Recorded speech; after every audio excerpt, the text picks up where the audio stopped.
Hey there, this is Birch. Um, somebody asked a question. This may be a real short video. I don't know. Does social media matter? Does the internet and anything even matter to comics? Because the question is from this perspective of, there's all this outrage, all this comments about creators who are doing this or that, but then when the sales figures come out, the comics seem lower than they should be kind of overall, but there doesn't really seem to be a correlation between kind of the outrage on social media and then what's actually bought in the stores. And so does social media even matter? I mean, what kind of impact does it matter? And it's actually a kind of complicated answer to that because you can answer it a bunch of different ways. I like to if I had the time and I was the future of these videos is probably me in front of a whiteboard. I'm like the sunny Philadelphia guy. That's what it would look like. It would be just like that, kind of this crazy schematic of trying to explain topics. But it's yes. So the short answer is yes. Social media matters because community matters, because conversation matters and opinions matter, and even in a lot of cases, and it's not sure this is true, but in a lot of cases, social media is like it's an early litmus test. It's like the canary in the coal mine. It's things that people blow up about on social media have a delayed reaction before they blow up in real life, but usually they follow a similar trajectory. Now, all that was kind of thrown up in the air about 2 years ago, 3 years ago, when politics and other things really started to hammer on social media. And then who's a bot and who's real, and how are Facebook and Twitter and other companies, how are they manipulating, controlling what's being put on social media, so who knows down that road, but um, it matters. I mean, all this stuff matters. The conversations matter. It doesn't matter as much as social media would lead you to believe. So if you're on social media, you kind of this is indicative of any echo chamber. You get the feeling like the 20 or even 200 people you're talking to are really the whole scope of the universe, when really no, it's a very curated group of people that are um, connecting into whatever you're talking about or you're doing for a specific reason. So you're getting a very, even though it didn't seem like, a very curated audience that is going to help reinforce that bubble. And the other thing that happens is, people with gigantic follower accounts and everything else, um, there's a high chance that a lot of those followers are fake, are not real. And even though Twitter has cracked down on it to some extent, it's very easy to go to any one of 100 sites, pay $20, and buy yourself 3,000 followers. And you can take a moment. I'll wait. Just go to Google and put in "buy Twitter followers," and there they will be. It's a very easy system. And even though there are Twitter cracks down on it, you can still go to services like Fiverr and other places and get people to organically get you Twitter followers for a really low rate. So that audience that you see there is pretty, it may be real, it may not be real.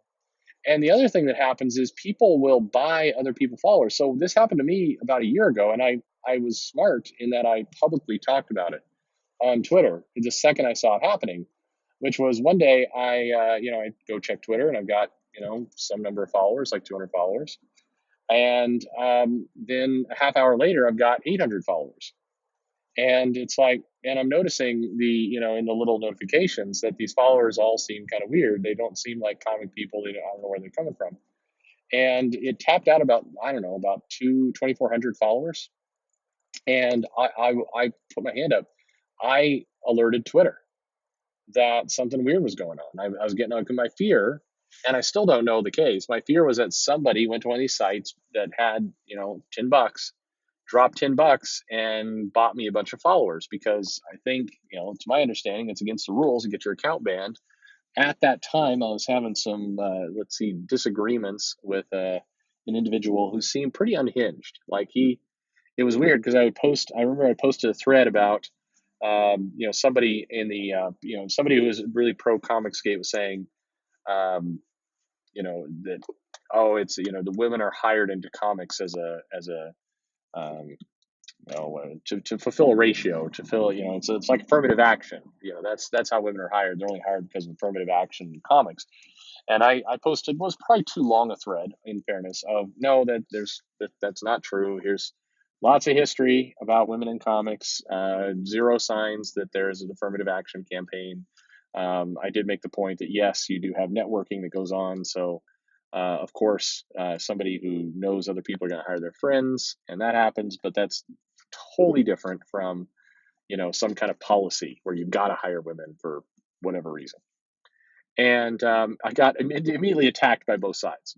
By the one, the Comicade side was immediately all in with, oh, yeah, look at you gaslighting SJW, and then the other side, which was the one that surprised me, said, oh, look at this guy, look at this Nazi who's saying that women can't get hired. I'm like, dude, you clearly did not read anything. And this guy would flag posts, and I would get all these rejection notices from Twitter going, hey, somebody reported a post, we investigated, and it looks fine to us. I don't know what's going on here. But this guy was just on it for like 2 months. And so during that period, I got all these followers. And so I was like, oh, here's somebody trying to cause shenanigans for me. So I alerted Twitter, and then Twitter eventually removed the followers. They went through and they cleaned it back out, which was fine. I don't I'm not playing a measuring game with followers. I don't. It's not a source of pride for me.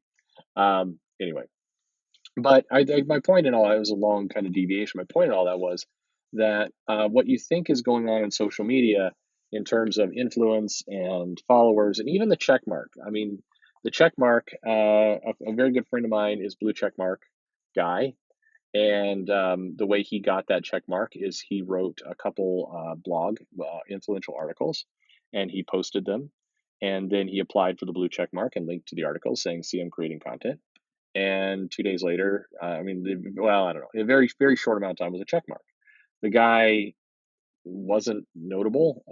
Very nice guy. I think he has a great opinion, but you know, yeah, he just that's how you do it. There's ways to just get a blue check mark. It's not um, kind of the be all end all. It's just one thing that Twitter does for you.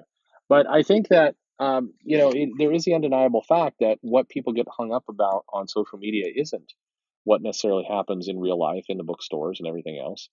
And so, from that perspective, then yeah, the social media is not that critical to comics.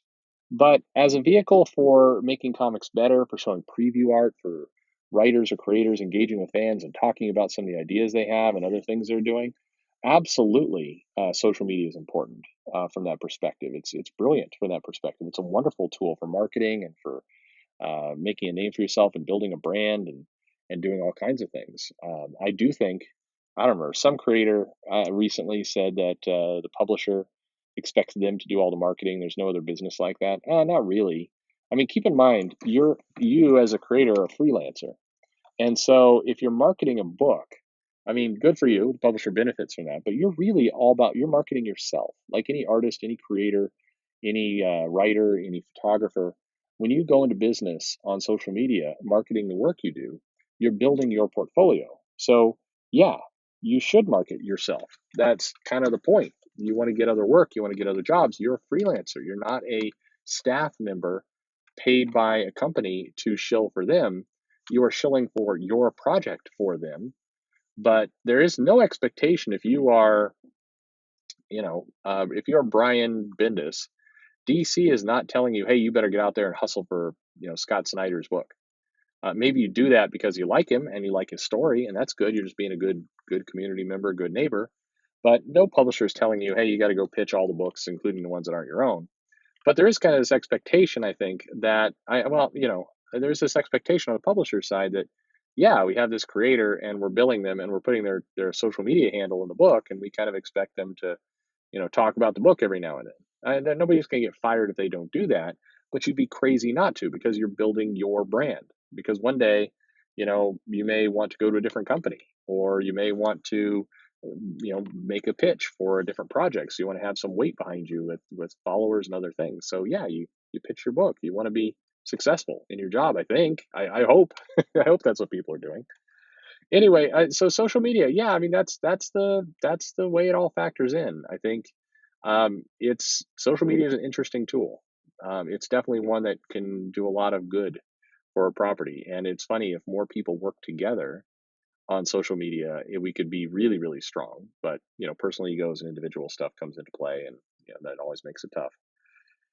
Anyway, there you go. That's my take on it. As a guy talking on a social media platform and encouraging other people to subscribe, notify, click the bell for notifications, like, what else? Add comments, give me ideas, topics, follow me on Twitter. Um, yeah, go with all the social media things. Absolutely. It's wonderful. Cheers.